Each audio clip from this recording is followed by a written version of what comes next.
একজন পুরুষ মানুষের শখের নারী হচ্ছে তিনজন।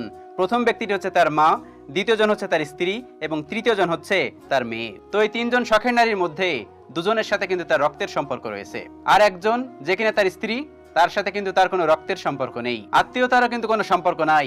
ম্যাক্সিমাম সময় এটাই হয়ে থাকে, আত্মীয়তার কোনো সম্পর্ক নাই। সম্পূর্ণ দুই মেরুর দুইটি মানুষ।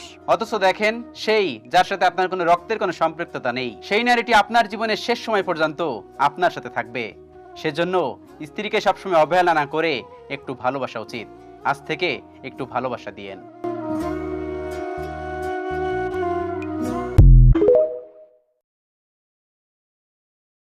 বদনজর কিন্তু সংসার ভেঙে দেয়। অনেক সুখে আছেন, সেটা মানুষকে দেখানোর দরকার নেই।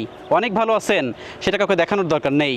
আপনার স্বামী আপনাকে অনেক বেশি ভালোবাসে, সেটা দেখানোর দরকার নেই। আপনার স্ত্রী আপনাকে অনেক বেশি ভালোবাসে, সেটাও দেখানোর দরকার নেই। সবসময় মনে রাখবেন, বদনজর কিন্তু সংসার ভেঙে দেয়।